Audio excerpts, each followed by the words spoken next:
നിങ്ങളുടെ favourite shows ഇനി ഒരിക്കലും മിസ്സാവില്ല. ഇപ്പോൾ C5 കാണും നിങ്ങളുടെ ഫേവറേറ്റ് ഷോസ് തികച്ചും സൗജന്യമായി.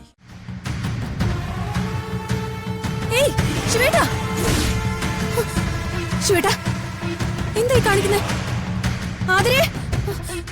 കുഞ്ഞിനെ തന്നെ. ഇതെന്റെ കുഞ്ഞാണ്. നമ്മുടെ തന്നെ കുറെ ബന്ധുക്കളാണല്ലോ ആ ഡിപ്പാർട്ട്മെന്റിനകത്തിരിക്കുന്നത്.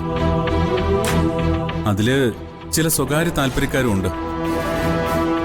2 ദിവസം കൊണ്ടുള്ള ധനുഷിന്റെ ഇടപെടലിൽ തന്നെ അവിടെ ചില സംസാരമൊക്കെ ഉണ്ടായിട്ടുണ്ട്. അതുകൊണ്ട് തന്നെ ധനുഷിന് പാരവയ്ക്കാൻ അവര് പരമാവധി ശ്രമിക്കുകയും ചെയ്യും.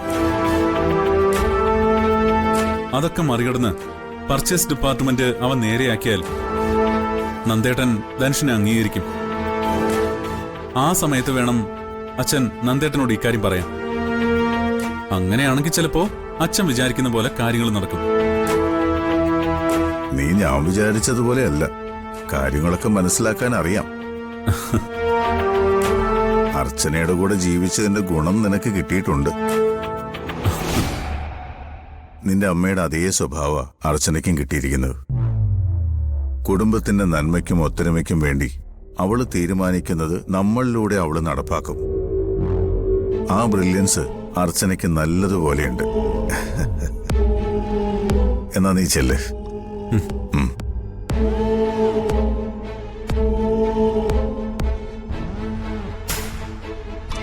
അപ്പൊ ധനുഷ് പണി തുടങ്ങിക്കഴിഞ്ഞു. ഓഫീസിൽ അവന് നല്ല പേരുണ്ടാക്കിയെടുത്ത നന്ദേട്ടന് സന്ദീപും ഇപ്പൊ അവനോടുള്ള പിണക്കം മറക്കും. എല്ലാവരും കൂടെ ഒരുമിക്കുകയും ചെയ്യും. അത് പാടില്ല.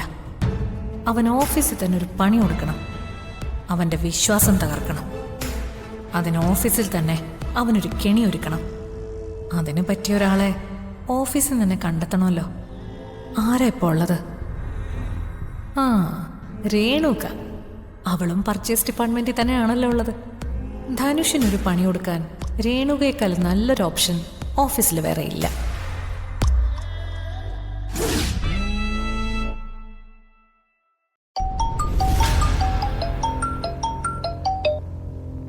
Hello madam. രേണുക എന്നെ വിളിച്ചിട്ട് ഒരുപാട് നാളായി. മാഡം ഇപ്പൊ ഓഫീസിലേക്കൊന്നും വരാറില്ലല്ലോ. പക്ഷെ ചെയ്യാനുള്ളതൊക്കെ ഞാൻ ചെയ്യുന്നുണ്ട്. അതിനുള്ള കിമ്പളം മാസാവസാനം നിന്റെ അക്കൗണ്ടിൽ വീഴുന്നുണ്ട്. നെല്ലിശ്ശേരി ഗ്രൂപ്പിലെ വേറൊരു ക്ലർക്കായിരുന്നു നിന്നെ പർച്ചേസ് ഡിപ്പാർട്ട്മെന്റ് സൂപ്രണ്ടാക്കിയത് ഞാനാ. അതൊക്കെ എനിക്ക് ഓർമ്മയുണ്ട്. മാഡം ഇതുവരെ പറഞ്ഞത് എന്തെങ്കിലും ഞാൻ ചെയ്യാതിരുന്നിട്ടുണ്ടോ? ഒരു പുതിയ കാര്യം നിന്നെ ഏൽപ്പിക്കാനാ ഞാൻ വിളിച്ചത്. എനിക്കറിയാം അങ്ങനെ എന്തെങ്കിലും കാര്യമില്ലാതെ മാഡം എന്നെ വിളിക്കില്ലെന്ന്.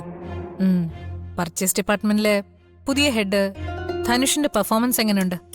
അത് നെല്ലിശ്ശേരിയിലെ സ്നേഹയുടെ ഭർത്താവല്ലേ? അദ്ദേഹം നല്ല ആളാ. പക്ഷേ അവൻ എന്റെ ശത്രുവാ. ഞാൻ എന്ത് ചെയ്യണമെന്നാ മാഡം പറയുന്നേ? എന്റെ ബോസ് മാഡം മാത്രമാണ്. അവന്റെ മേല് നിന്റെ ഒരു കണ്ണ് എപ്പോഴും ഉണ്ടാവണം. സമയമാവുമ്പോ ചില കാര്യങ്ങൾ നീ എനിക്ക് വേണ്ടി ചെയ്യേണ്ടി വരും. മാഡം പറഞ്ഞാ പിന്നെ അതിന് അപ്പീലുണ്ടോ? ഞാൻ ഏറ്റു. ഇന്നു മുതൽ എന്റെ 2 കണ്ണും ധനുസാറിന്റെ മേലുണ്ടായിരിക്കും. ഓഫീസിൽ നടക്കുന്ന ധനുഷിന്റെ എല്ലാ കാര്യങ്ങളും നീ എന്നെ അറിയിക്കണം. അവിടുത്തെ അവന്റെ പ്രവൃത്തികൾ, അവന്റെ അടുപ്പക്കാർ, അവൻ നോക്കുന്ന ഫയലുകൾ, അങ്ങനെയെല്ലാം അറിയിക്കാം മാഡം. വെറുതെ വേണ്ട. ചെയ്യുന്ന ജോലികളുടെ കൂലി നിനക്ക് കിട്ടിയിരിക്കും. അത് പിന്നെ എനിക്ക് അറിയത്തില്ലേ. ഞാൻ മാഡം പറയുന്നത് പോലെ ചെയ്തോളാം. തൽക്കാലം ഇപ്പൊ നീ അവനെ വാച്ച് ചെയ്താൽ മാത്രം മതി. ബാക്കിയൊക്കെ നിന്നെ ഞാൻ അറിയിക്കാം. ശരി മാഡം.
ശിവേട്ടാ എന്തായി കാണിക്കുന്നേ? ആതിരേ, ശിവേട്ടാ കുഞ്ഞിനെ ഇങ്ങ് തന്നെ. മാറ് മാറ്, ഇതെന്റെ കുഞ്ഞാണ്. കുഞ്ഞിനെ ഇങ്ങ് താ. ഇതെന്റെ കുഞ്ഞാ. ശിവേട്ടന്റെ കുഞ്ഞോ? ഇതെന്റെ കുഞ്ഞാ. ശിവേട്ടൻ എന്താ ഭ്രാന്ത് പിടിച്ചോ? കുഞ്ഞിനെ ഇങ്ങ് തരാനാ ഇല്ല, പറഞ്ഞേ. എന്റെ കുഞ്ഞാ. ആതിരേ, അയ്യോ, എന്റെ മോള്. ഇല്ല ഇല്ല ഇല്ല ഇല്ല ഇല്ല, തരില്ല. ഇതെന്റെ കുഞ്ഞാ. കുഞ്ഞിനെ ഇങ്ങ് തരാൻ. എന്റെ കുഞ്ഞാ. മോളെ തരാൻ. ഇതെന്റെ കുഞ്ഞാ. ഞാൻ പ്രസവിച്ച എന്റെ മോളാ. കുഞ്ഞിനെ ഇങ്ങ് തരാനാ പറഞ്ഞേ. തരാൻ. എന്റെ കുഞ്ഞിനെ തരാനാ പറഞ്ഞേ. നിക്ക് നിക്ക്, ഞാൻ എല്ലാം പറയണ്ട. പറയാം. നിക്ക്. ആതിരേ, കുഞ്ഞിനെ കാണോ? എല്ലാം തീർന്നു. എന്ത് ചെയ്യും? ഒരു വഴിയേ ഉള്ളൂ. ഇല്ല, ഇതെന്റെ കുഞ്ഞാ, തരില്ല. ഇല്ല, വിട്. കുഞ്ഞിനെ തരാനാ പറഞ്ഞേ.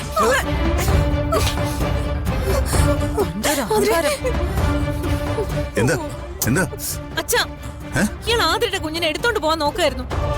ഞാൻ അപ്പോഴേ പറഞ്ഞല്ലേ ഇയാളോട് ജോലിക്ക് വെക്കണ്ടാന്ന്. ഇയാളൊന്ന് പറഞ്ഞല്ല കള്ള.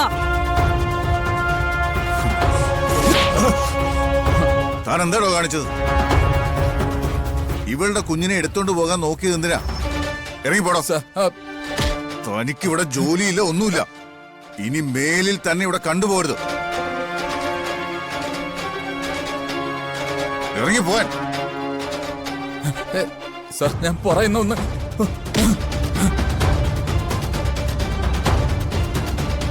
ഇനി മേലാൽ നീ പടി ചവിട്ടിയുണ്ടല്ലോ. സാറേ, എനിക്കൊരു കാര്യം പറയാനുണ്ട് സാറേ. താൻ ഇനി ഒന്നും പറയണ്ട, ഇറങ്ങി പോടോ.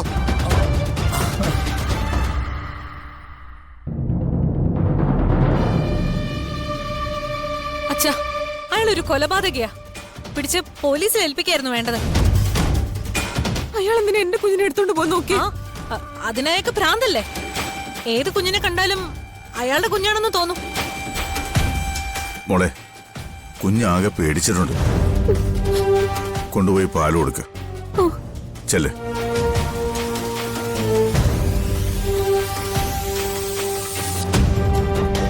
അച്ഛാന്ന് ഞാൻ പറഞ്ഞതല്ലേ അയാൾക്ക് ജോലി കൊടുക്കരുതെന്ന്. അച്ഛനത് കേട്ടില്ല. അയാളുടെ കണ്ണീര് കണ്ടപ്പോ മനസ്സങ്ങ് അലിഞ്ഞുപോയി. എന്നിട്ട് അയാൾ ചെയ്തത് കണ്ടില്ലേ? ആതിരയുടെ കുഞ്ഞിനെ എടുത്തോണ്ട് പോവാൻ നോക്കി.